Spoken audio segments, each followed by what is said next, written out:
ഇപ്പോൾ സഭ താൽക്കാലികമായി പിരിഞ്ഞിരിക്കുകയാണ്. ഇനി 12 മണിക്കായിരിക്കും ഒരുപക്ഷെ അടിയന്തര പ്രമേയ ചർച്ചയ്ക്കായി ഒത്തുചേരുക. ഇതിൻ്റെയൊക്കെ വിവരങ്ങളുമായി ഷീജ ചേരുന്നു. ഷീജ, വളരെ നിർണായകമായൊരു മുഹൂർത്തത്തോടു കൂടിയാണ് സഭയിൽ ഒരു താൽക്കാലിക പിരിയലുണ്ടാകുന്നത്. കാരണം ഇനി ഇതിനുശേഷം 12 മണിക്കാണോ അടിയന്തര പ്രമേയം ചർച്ച ചെയ്യാനാകുമോ എത്തുക? കാരണം സർക്കാർ അത് അംഗീകരിച്ച സാഹചര്യത്തിൽ.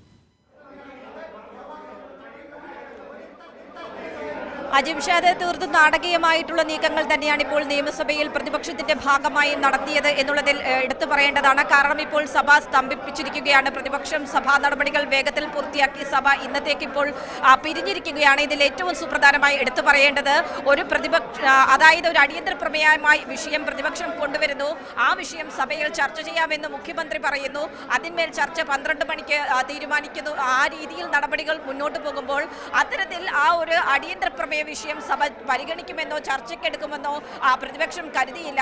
ഈ മലപ്പുറം വിഷയത്തിൽ ഊന്നിക്കൊണ്ട് സഭയിൽ സർക്കാരിനെതിരെ പ്രതിഷേധം ഉയർത്തുക, അതോടൊപ്പം തന്നെ സഭ സ്തംഭിപ്പിക്കുന്ന നീക്കമടക്കം നടത്തി പുറത്തേക്ക് പോകുക, പ്രതിഷേധിക്കുക എന്നുള്ളൊരു തീരുമാനമായിരുന്നു പ്രതിപക്ഷത്തിനുണ്ടായിരുന്നത്. പക്ഷേ അതിൽ നിന്നും വ്യത്യസ്തമായി സർക്കാർ ഈ ഒരു വിഷയത്തിൽ ചർച്ചയാകാം, അടിയന്തര പ്രമേയത്തിൽ ചർച്ചയാകാം എന്നുള്ളൊരു നിലപാടെടുത്തതോടുകൂടി പ്രതിപക്ഷം അക്ഷരാർത്ഥത്തിൽ വെട്ടിലാവുകയായിരുന്നു.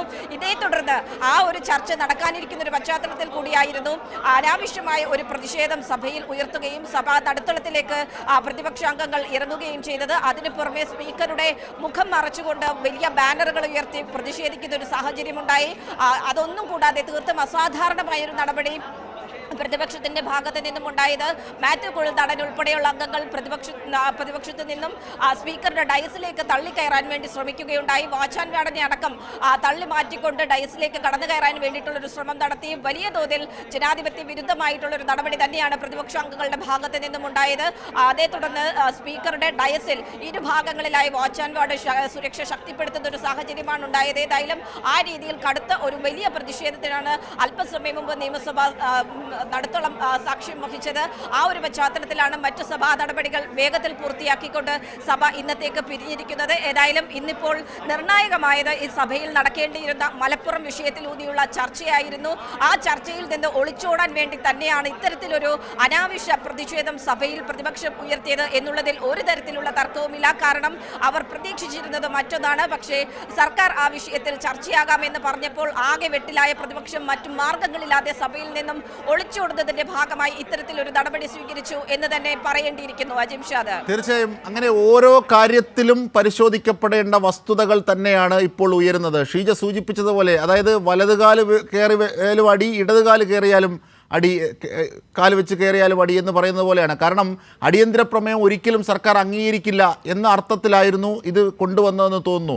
പക്ഷേ അത് അംഗീകരിക്കാം, അത് ചർച്ച ചെയ്യാം എന്ന് മുഖ്യമന്ത്രി ആ വെല്ലുവിളി ഏറ്റെടുത്തുകൊണ്ട് ഉത്തരം പറയുകയും ചെയ്തു. അപ്പോൾ ദിശ മാറുന്നു, മറ്റൊരു വിഷയത്തിലേക്ക് കാര്യങ്ങളെ എത്തിക്കുന്നു.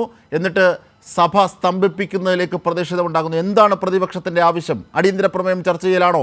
സർക്കാരിൻ്റെ മറുപടി കേൾക്കലാണോ? എങ്കിലിതാ തയ്യാറാണ് എന്ന് പറഞ്ഞിട്ടും ബോധപൂർവം അവിടെ പ്രകോപനം സൃഷ്ടിക്കുന്നു, പ്രതിഷേധം സൃഷ്ടിക്കുന്നു, സഭ സ്തംഭിപ്പിക്കുന്നതിലേക്ക് പോകുന്നു. അപ്പോൾ 12 മണിക്ക് നിശ്ചയിച്ച പ്രകാരം അടിയന്തര പ്രമേയ ചർച്ച ഉണ്ടാകാൻ സാധ്യതയില്ല എന്നതാണ് ഇപ്പോഴത്തെ വിവരം. ആണോ ഷീജ?